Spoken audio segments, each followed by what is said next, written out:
नमस्कार, मैं अशोक कुमार पांडे। स्वागत है आपका टीसीएच पर। और हमारे साथ एक बार फिर है मेजर जनरल डॉक्टर यश मोर। सर नमस्कार और बहुत बहुत स्वागत है आपका।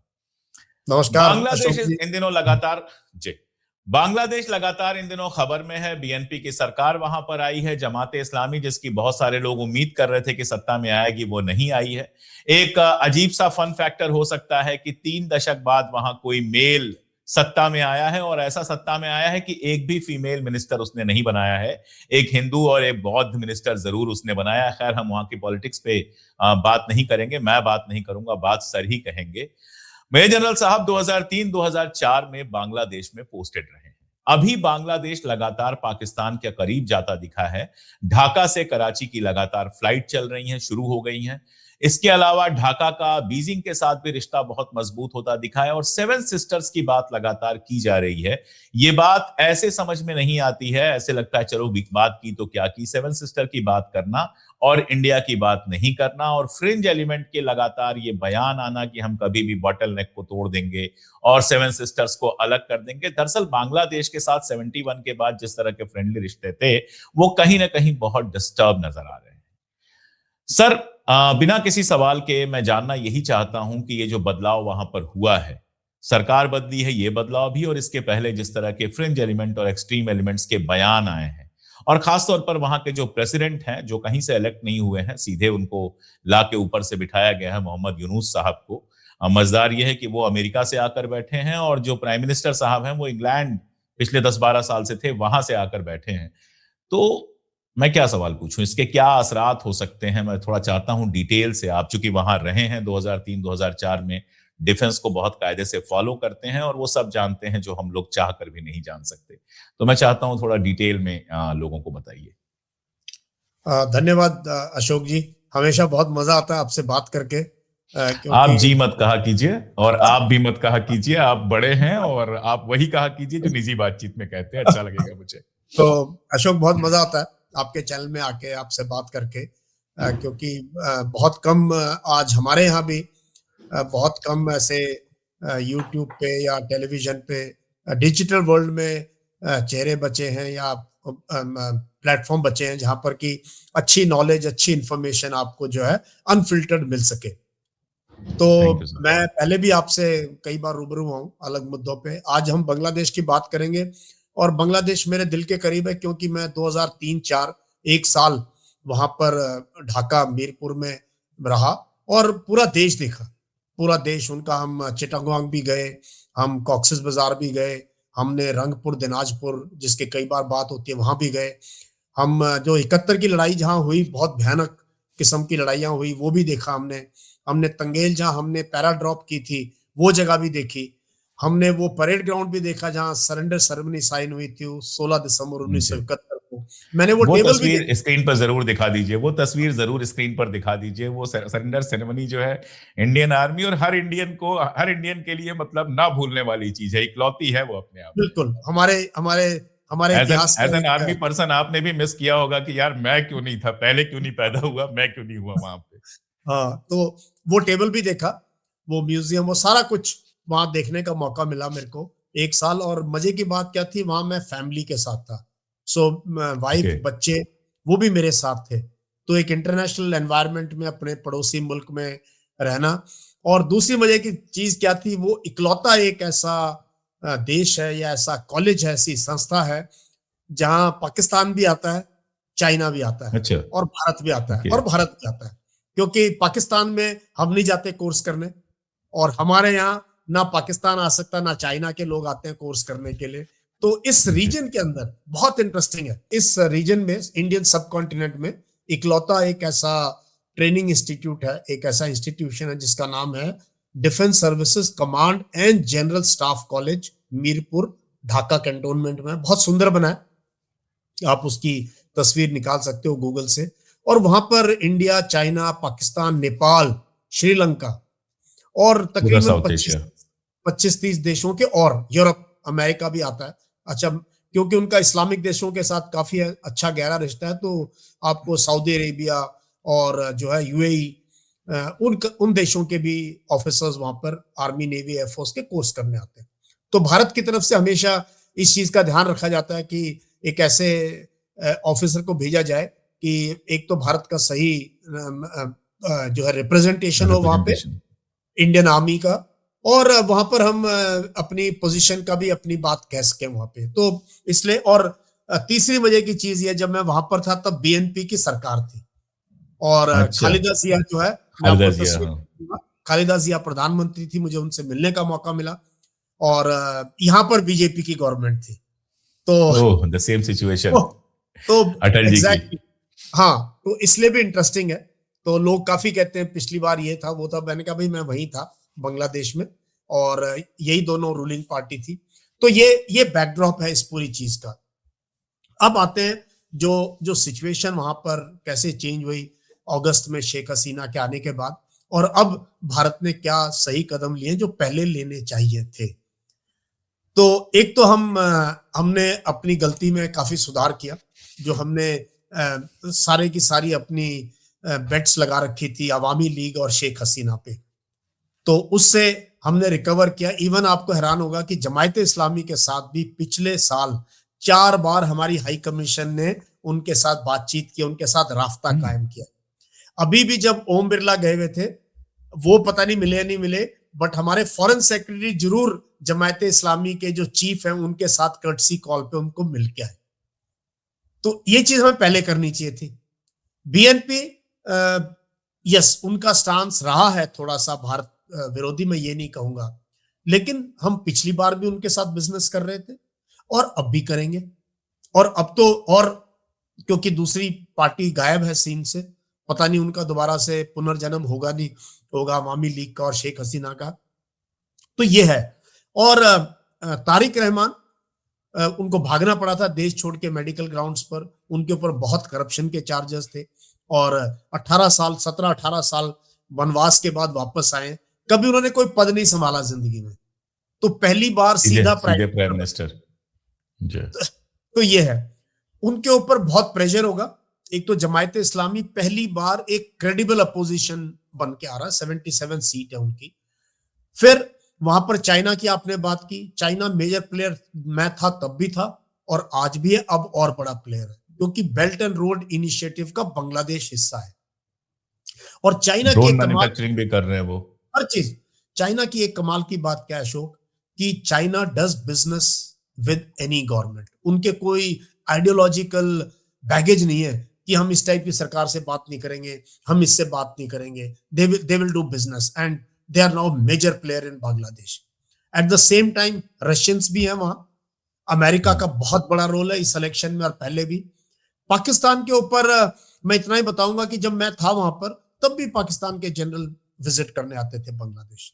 तो आजकल जब हमारे चैनल और हमारा ये पूरा तंत्र इसको फैलाता है, ये नहीं कि पहली बार हुआ है, बांग्लादेश के अफसर पाकिस्तान भी जाते रहे कोर्स करने, उनके भी अफसर आते। जब मैं था तब भी पाकिस्तान के 3 अफसर थे वहां पे। तो पाकिस्तान और बांग्लादेश ने काफी कोशिश की अपनी रिलेशनशिप को रिपेयर करने की, बट हमारी पोजीशन तभी लेंगे जब अपनी पोजीशन छोड़ेंगे। मैं ये बार बार लोगों को बताने की कोशिश करता हूँ, ये नेबरहुड है और हमारे बहुत अच्छे रिलेशंस रहे हैं, खट्टा मीठा रहा है जैसे पड़ोसियों के बीच में रहता है। बट अगर हम अपनी जगह खाली कर देंगे तो वहां पर जरूर पाकिस्तान जो है अपनी पोजीशन मजबूत कर सकता है। और उन्होंने काफी हद तक उनकी ट्रेनिंग को लेके और उनकी एम्बेसी, उनका हर चीज में, वहां पर भी ब्रिगेडियर है पाकिस्तान का भी एक जो मिलिट्री अटैची है जैसे हमारे हैं, वो बहुत कुछ ऑफर करते हैं, अच्छे कोर्सेज ऑफर करते हैं, ट्रेनिंग देते हैं बांग्लादेश की आर्मी के लोगों को।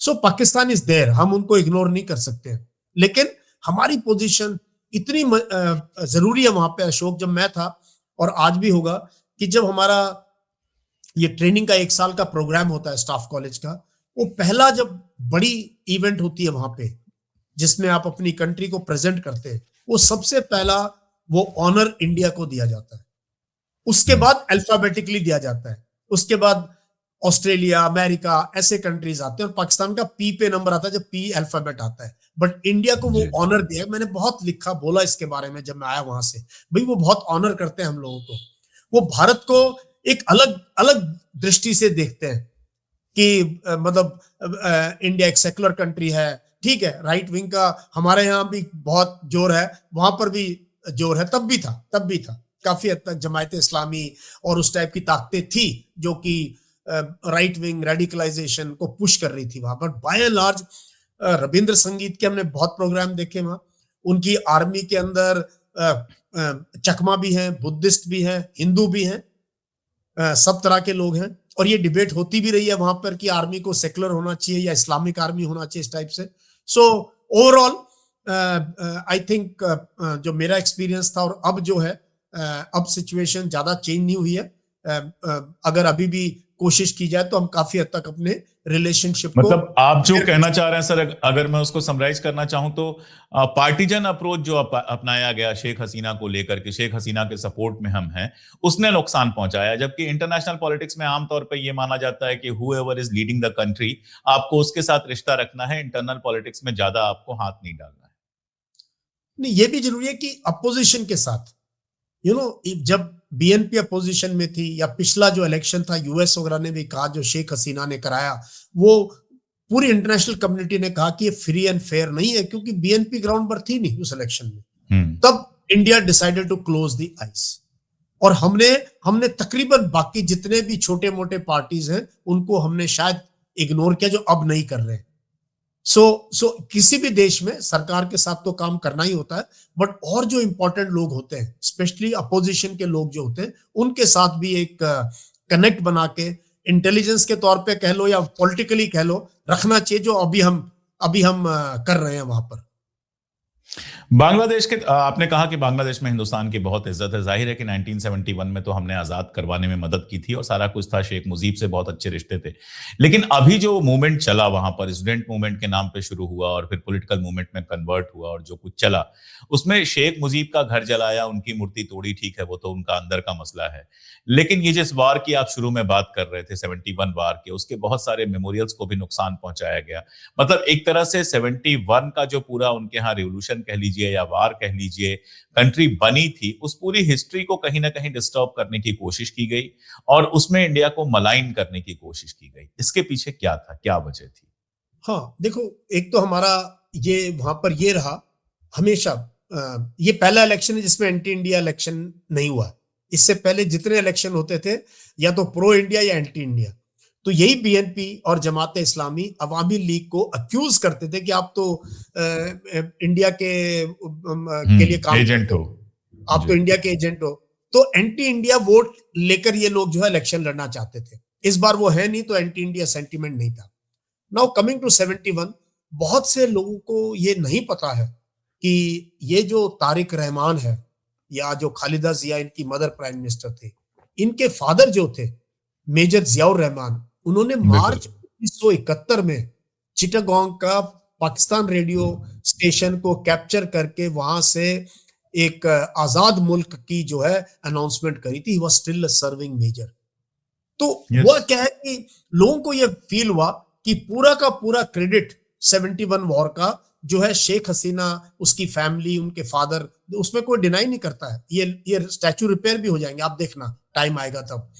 तो ये एक एंटी मूवमेंट चल पड़ी कि सब कुछ क्या शेख मुजीब रहमान और उनकी फैमिली ने किया, क्योंकि खालिदा जिया के हस्बैंड और इनके फादर जो मेजर जियाउर रहमान, वो भी फ्रीडम फाइट, वो तो यूनिफॉर्म में उन्होंने वो काम कर दिया, while still being left the army, वो भगोड़ा हो गए फौज से। तो ऐसे बहुत से लोग हैं जिन्होंने बहुत कुर्बानी दी उस लड़ाई में 71 में, क्योंकि हम तो दिसंबर में अंदर घुसे, बट जो मार्च से लेकर दिसंबर तक का जो सीन था ना अशोक, जिस ऑपरेशन जेनोसाइड जैसा चला है, genocide, probably one of the worst seen in modern human history, उसमें रेप एंड मर्डर, वो तो कहानियां पढ़ी हैं बहुत ज्यादा।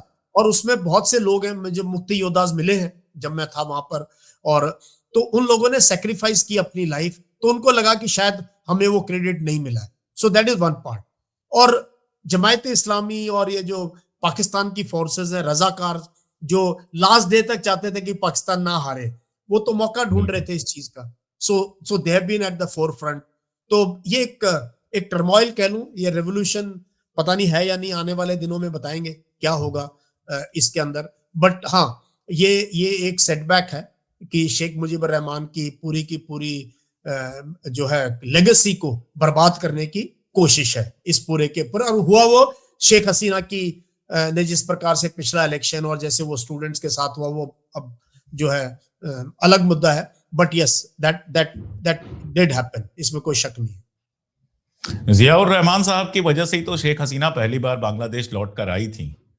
मतलब जियाउर एग्जैक्ट रहमान साहब को इस बात के लिए जाना जाता है कि एक तरफ कई सारे जो कॉन्स्पिरेटर्स थे उनको देश से निकलने का उन्होंने मौका भी दिया था, दूसरी तरफ शेख हसीना को अपने यहाँ बुलाया भी था। तो बीएनपी की अपनी एक मजेदार लेगेसी है।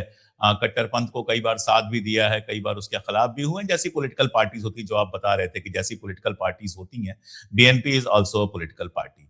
अब फ्यूचर क्या देख रहे हैं आप? मतलब अगर ये होश आया है, ये समझ में आया है, मैं यहाँ ये कहने की इजाजत चाहूंगा कि शायद एक बिजनेसमैन का स्टेक इतना ज्यादा हो गया था, हमारे यहाँ के एक बड़े बिजनेसमैन का स्टेक इतना ज्यादा हो गया था कि उसने वहां एंटी इंडिया माहौल बनाने का, जैसे बीच में एक पूरा चला कि हम अंधेरे में रह लेंगे लेकिन अडानी की बिजली नहीं चाहिए, और अडानी को जिस तरह से शेख हसीना के टाइम में फायदे पहुंचाए गए वो सब हम जानते हैं। तो वो भी एक वजह हो सकती है, एक बड़ा स्टेक हो सकता है जिसकी वजह से मदद किया गया। आगे आप क्या देखते हैं? और मैं खास तौर पर आपका सेवन सिस्टर्स पे ध्यान खींचना चाहूंगा कि बार बार बांग्लादेश में जो नाम लिया जाता है, और हम जानते हैं कि वो एक पतला सा, बहुत पतली सी पट्टी बनती है, वो चिकन नेक जैसा बन जाता है, और कई बार देश के अंदर और बाहर इस पर बात की जाती है। एज अ आर्मी पर्सन मैं आपसे जानना चाहता हूं कि क्या हमारी चिकन का नेक वाकई इतना कमजोर है कि जब ये चाहेंगे मरोड़ देंगे? ऐसा है नहीं। इसको यस। इसको अननेसेसरी तूल दिया गया। और कब दिया गया अशोक, आप देखो हमारे यहाँ से भी कितनी नफरत फैलाई गई। हमारे यहाँ बिल्कुल। से किस प्रकार का नैरेटिव था हमारे मीडिया में, हमारे राइट विंग यूट्यूबर्स ने, क्रिकेट को लेकर हर चीज। ये जो हमने मुस्तफिज रहमान के साथ किया, जो मुस्तफिजर जो केकेआर ने हाँ, खरीदा, क्रिकेट आई प्लेयर जो थिंक था शाहरुख खान की टीम का। बिल्कुल कंडेमनेबल एक्शन था। बीसीसीआई क्यों इन्वॉल्व हुआ? वो भी पड़ोसी देश का, उससे वहां से उसकी टीम बायकॉट हो गई। तो ये छोटी मोटी चीज नहीं है। वहां भी पाकिस्तान बांग्लादेश में क्रिकेट का उतना ही क्रेज है जैसे हमारे देश में, वो टीम ही आउट हो गई बिल्कुल। टूर्नामेंट से। तो ये तो हमें कहीं ना कहीं रिपेयर करना पड़ेगा, या तो टूर करा के या कुछ करके। क्रिकेटिंग टाइज, ये this was that was below the belt, जो हमें नहीं करना चाहिए था। हम एक बड़ा देश है, बड़ी सोच रखनी चाहिए। एक प्लेयर को लेके हम लोगों ने, और किस लिए किया? क्योंकि हमारे यहाँ राइट विंग का बहुत पुश था इस पूरे चीज के अंदर, वहां पे हिंदू प्रोसिक्यूशन मैं को इसको लेके। इसको चाहूंगा थोड़ा सा इस पर बात की जाए सर, कि हमारी जो इंटरनेशनल पॉलिसी ये राइट विंग के ट्विटर्स के ट्रॉल्स के थ्रू हो रही है, चाहे वो मालदीव्स का मामला हो, चाहे बांग्लादेश का मामला हो। जिस तरह से लोग पीछे पड़ जाते हैं, कभी खिलाड़ी के, कभी नेता के ट्रॉल करते हैं, और हम देखते हैं कि हमारी इंटरनेशनल पॉलिसी उससे तय हो रही है कई बार। ये अपने आप में बिल्कुल अजीबोगरीब है। जब आप रहे होंगे बांग्लादेश में, तो जो कुछ तय किया जाता होगा वहां, जो हमारी जो एम्बेसी होगी उसके ऑफिसर्स, आप लोग जो बताते होंगे, उससे उससे तय किया जाता होगा, और देश के हित को सबसे आगे रखा जाता होगा। भाई इंडिया का फायदा होना चाहिए, इंडिया के रिश्ते बनने चाहिए। इसको लोकल पॉलिटिक्स में जो ये आ गया है वो कितना खतरनाक है, मैं ये भी इस सवाल के साथ साथ समझना चाहूंगा। लेकिन चिकन नेक वाला मुद्दा आपको समझाना है, वो मैं चाहता हूँ आप डिटेल में समझाएं। हाँ, उस पे आएंगे। पहले ये आपने बहुत अच्छा, एक एक ना हमारी जो डोमेस्टिक पॉलिटिक्स है, इलेक्शन जीतने की है, या एक पोलराइजेशन की जो है, एक इस्लामोफोबिया का जो एक माहौल हम देखते हैं हमारे देश में, इसने काली छाया पूरे रीजन के ऊपर डाल दी। और जो एक भारत की तस्वीर थी, जो एक, मैं तो क्योंकि इन सभी देशों के सेनाओं के साथ मैंने यूएन में भी काम किया, यहाँ पर भी एक साल बड़ा वक्त होता है जब आप साथ में रहते हो और साथ में खाते पीते हो, ट्रेनिंग कर रहे हो, खेल कूद रहे हो, सब कुछ। तो ये पूरी एक काली छाया हमने मॉलडीव्स पे नहीं, नेपाल में, बांग्लादेश में, श्रीलंका में, पाकिस्तान तो है ही है, इवन चाइना के साथ कई जगह रिलेशन में हमारे ये इस टाइप की जो नैरेटिव हम बिल्ड कर देते हैं ट्विटर पे, यूट्यूब पे और हमारे मीडिया में, इसने बहुत हमारी पोजीशन अच्छी नहीं, क्योंकि भारत को लोग दूसरी तरीके से देखते हैं। India is a secular democratic Republic, एक आइडियल नेशन के तौर पे ये सारे पड़ोसी देखते हैं। वो मुझे क्या कहते थे? कहते कर्नल आप ऐसे बोल रहे हो, लेकिन एक बात है, क्योंकि भारत लकी है क्योंकि इसके पॉलिटिशियन बहुत पैट्रियोटिक है और हमारे पॉलिटिशियन बिल्कुल नालायक है। ये दोनों सारे ही कहते थे।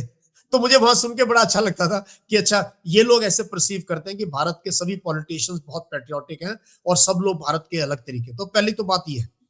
Now coming to chicken's neck और सेवन सिस्टर्स, ये देखो, ये इंटरनेशनल बाउंड्रीज है, ये बन गई है 47-48 से। ठीक है, वो कॉरिडोर नैरो जरूर है, बट कभी भी हमें ऐसा मिलिट्री मैन ये खतरा नहीं लगा कि यहाँ पर कोई, मतलब बांग्लादेश तो सोचने की भी बात नहीं, ऐसा कभी सोचेगा, करेगा। चाइना के साथ मिलकर, जी इम्पॉसिबल नहीं। चाइना भी क्यों, किस लिए चाइना, आप चाइना का कहीं पर भी आप वो देख लो, कोई सिचुएशन अगर डेवलप होती है वो किसी ना किसी कारण से धीरे धीरे डेवलप होती है। अगर हम वहां पर अच्छे रिलेशनशिप बनाकर रखेंगे अपने इनके साथ, प्लस चाइना के साथ हमारे रिलेशनशिप में भी अभी इम्प्रूवमेंट है, आपको पता ही है किस प्रकार से सारे सारे फैक्टर्स में हम चाइना के साथ बात कर रहे हैं। अभी प्राइम मिनिस्टर का विजिट भी हुई है ना, ब्रिक्स की सम्मेलन भी होने वाला है, एआई में भी चाइना वाले आए हुए हैं समिट में यहाँ पर। तो मुझे नहीं लगता कि चाइना इसके एआई में साथ, चाइना वाले आए, उसके पहले चाइना का सामान आ गया है, वो तो खैर अलग ही कहानी है। वो तो अलग ही कहानी है। तो जो जी। सेवन सिस्टर्स है, हमने क्या है देखो, कहीं ना कहीं मुझे लगता है हम वो लीड नहीं ले पाए सेवन सिस्टर्स को इस पूरे रीजन के साथ जोड़ने के लिए। एक्चुअली हमें तो Yes, अभी that भी is more important. Through Bangladesh हमारे रेल रोड कॉरिडोर चलने चाहिए, connecting to Meghalaya, Tripura and all those areas. और इसमें बांग्लादेश का बहुत बेनिफिट है, उनको ट्रांजिट फीस मिलेगी और हम उनके लिए काम कर सकते हैं। बट क्या है ना, वहां पे थोड़ा कोई भारत का कुछ होता है, वहां एक इमोशनल एंगल आ जाता है कि इसमें इंडिया पता नहीं क्या कर रहा है। तो we have to show that kind of large heartedness, और हमारा फायदा है क्योंकि बांग्लादेश के साथ हमारी सबसे ज्यादा ट्रेड है, पीपल टू पीपल, यहाँ मेडिकल टूरिज्म, शॉपिंग के लिए आप वहां हसरत से नजर देखते हैं कि यार हमें वीजा मिल जाए और हम आगरा चले जाएं, अजमेर शरीफ चले जाएं, दिल्ली बॉम्बे देख के आए। और हम भी हमारे ढाका जाना चाहते हैं। हाँ, और हमारे लाखों लोग, मैं बता रहा हूँ, मुझे कुछ साल पहले कोई बांग्लादेश के एक मिले थे इंटेलेक्चुअल, कहते जनरल आपको पता नहीं है पर मंथ हम कितने वीजा प्रोसेस करते हैं Indians who want to go and work in Bangladesh, multinationals में। वहां आईटी में काफी बांग्लादेश ने काम किया, रेडीमेड गारमेंट सेक्टर में तो खैर वो वर्ल्ड का लीडिंग प्लेयर है, फार्मास्यूटिकल सेक्टर भी उनका काफी काम होता है वहां पर। देन कंस्ट्रक्शन में काम है, और हमारे जो स्पेयर पार्ट्स का हमारा बड़ा रोल है वहां पर। एंड एजुकेशन में हमारे बच्चे भी कर रहे हैं वहां पे, और बांग्लादेश के बच्चे भी यहाँ पढ़ने आते हैं। सो भारत को अगर एक लार्ज हार्टेडनेस अगर आप दिखाएं, ये है। और मिलिट्री टू मिलिट्री अशोक बहुत बहुत इंपॉर्टेंट है इस रीजन के अंदर। यहाँ मिलिट्री की हमारे देश में इतनी नहीं है, लेकिन बाकी रीजन के अंदर, बाकी देशों में मिलिट्री का बहुत से है। तो वहां की मिलिट्री के साथ अच्छे रिश्ते बनाकर रखना हमारी मिलिट्री का बहुत बहुत जरूरी है। 2016 में बांग्लादेश के आर्मी चीफ को हमने इंडियन मिलिट्री एकेडमी की पासिंग आउट परेड में चीफ गेस्ट बुलाया था, मैं उनके साथ था, मैं नॉमिनेटेड था, मैं उनके साथ 4-5 दिन रहा। और हमारे आर्मी चीफ को उन्होंने बांग्लादेश की मिलिट्री एकेडमी में इनवाइट किया था to take salute and be the chief guest. तो आर्मी टू आर्मी कोर्सेज का हम बहुत कुछ काम उनका कर सकते हैं, एडवेंचर एक्टिविटीज कर सकते हैं, स्पोर्ट्स खेल सकते हैं उनके साथ, उनको ट्रेनिंग की फैसिलिटी दे सकते हैं, उनकी टीमों की हम यहाँ तैयारी करा सकते हैं एशियन गेम्स के लिए, कॉमनवेल्थ गेम्स के लिए। तो आई थिंक बहुत स्कोप है अगर दिल खोल के काम करें, और बड़ा देश बड़ा दिल अगर दिखाएं। और ये मौका, good steps have been taken last couple of months. Bharat की डिप्लोमेसी ने देर आए दुरुस्त आए अच्छे कदम लिए बांग्लादेश के साथ रिलेशनशिप को रिपेयर करने में। बट 2-3 अड़चने रहेंगी, शेख हसीना का वापस आना, और जो ये हम यहाँ से कहते हैं वहां हिंदूज पे बहुत एट्रोसिटीज हो रही है, वो कहते नहीं आप अपने यहाँ देखो आपके यहाँ क्या हो रहा है। और तीसरा बड़ा मुद्दा जो हमारे मीडिया में नहीं आता है, वो है बीएसएफ का roll on the international border. Bangladesh के मीडिया में बहुत सेंसिटिव पोजीशन है, वो कहते हैं आपकी जो फोर्स है ये बहुत ज्यादा लोगों को के साथ सख्ती करती है, लोगों को मार देते हैं। तो BSF to Bangladesh border police जो उनकी है, army to army, navy, air force and diplomatically, तो it has to be whole of a nation approach. और थोड़ा सा हमें कुछ दिन के लिए अपने जो नफरत फैलाने वाले हैंडल्स हैं इनको भी थोड़ा सा काबू रखना पड़ेगा, जिससे कि भारत की तरफ से मैसेज जाए एक कोऑपरेशन की और कोलैबोरेशन की। तो बाकी सब तो सर ने कही दिया है, मुझे उम्मीद है भारत सरकार के भी लोग उसको सुन रहे होंगे। एक बात मैं चूंकि जानता हूं मेरे चैनल पे बांग्लादेश के भी बहुत सारे लोग देखते हैं, मिडिल ईस्ट कवर करता हूं तो वो भी देखते हैं, बाकी वीडियोस भी देखते हैं, तो उनसे मैं कहना चाहता हूं कि ये जो थोड़े से ट्रॉल्स हैं ना, जो सोशल मीडिया पे उछलते रहते हैं, बहुत ज्यादा शोर मचाते हैं, सरकार भले इनका असर ले ले, लेकिन ये इंडिया नहीं है। इंडिया मेजर जनरल यश मोर हैं, इंडिया अशोक कुमार पांडे है, और इंडिया बहुत बड़ा है, और इंडिया के लोग बांग्लादेश के लोगों से बहुत मोहब्बत करते हैं। नफरत तो हम पाकिस्तान से भी नहीं करते, हमारी जो दिक्कत है वो पाकिस्तान की गवर्नमेंट से है, उसकी पॉलिसीज से है, वरना हम यूरोप जाते हैं और अगर हमें हिंदुस्तानी होटल नहीं मिलता है, और कई बार तो हिंदुस्तानी होटल होने के बावजूद पर्सनली मैं तो बांग्लादेशी होटल ढूंढता हूं, क्योंकि वहां खाना बहुत शानदार होता है। मैं अभी ओमान गया था, वहां घूमने गया हुआ था, एक बांग्लादेशी होटल मिल गया, उनसे बहुत देर तक बात होती रही और उन्होंने बहुत दुखी होकर लास्ट में कहा, कितने अच्छे रिश्ते थे हमारे, पता नहीं लोग क्या कर रहे हैं। बांग्लादेशी हिंदुस्तानी भाई भाई, ये उन्होंने कहा। तो मैंने कहा बिल्कुल हम भाई भाई हैं। तो बांग्लादेशियों से मैं कहना चाहूंगा कि अपने मन में इनको लेकर ग्रज ना पालिए। बुरे लोग आपके यहाँ भी हैं, बुरे लोग हमारे यहाँ भी हैं, लेकिन हम बेसिकली एक ही मुल्क है, किसी वजह से अलग हो गए, कोई बात नहीं। आप जो भाषा बोलते हैं, हमारे पूरा स्टेट एक बंगाल है, पश्चिम बंगाल, जो वो भाषा बोलता है। आपके यहाँ का राष्ट्रगीत गुरुदेव रविन्द्रनाथ टैगोर का लिखा हुआ है। जिनकी जितनी इज्जत आप करते हैं, उतनी ही इज्जत हम करते हैं। तो बेहतर हो कि सोशल मीडिया पे हम लोग उधर से भी और इधर से भी गंदगी कम फैलाएं, दिल जोड़ें, क्योंकि अगर हम सब साथ रहेंगे तो बहुत सारी चीजें बेहतर तरीके से की जा सकती हैं। और मेरा तो मन है कि मैं बहुत जल्दी ढाका जाऊं। ये वीजा वगैरह का थोड़ा आसान हो तो ढाका तो एक बार देखने का मेरा मन है, हिस्टोरिकली भी एक बार देखने का मन है। बहुत शुक्रिया सर। इसी तरह से बीच बीच में आपको हम परेशान करते रहेंगे जब हमें एक्सपर्ट ओपिनियन चाहिए होगी। बहुत शुक्रिया। Thank you. जय हिंद, जय बांग्ला। और साथ में सर का चैनल भी लगातार देखते रहिए, और खासतौर पे बांग्लादेश के यूथ से कहूंगा कि चैनल आप लगातार देखते रहिए, वो आपके लिए बेहद काम का चैनल होगा। अपनी आर्मी में जाने से लेकर अपनी जिंदगी बेहतर बनाने तक बहुत सारे किस्से आपको मिलेंगे और बहुत सारी समझाइशें वहां से आपको मिलेंगी। Thank you. आज के लिए इतना ही, बहुत शुक्रिया। जय बांग्ला, जय भारत। जय बांग्ला, जय भारत। Thank you. जय।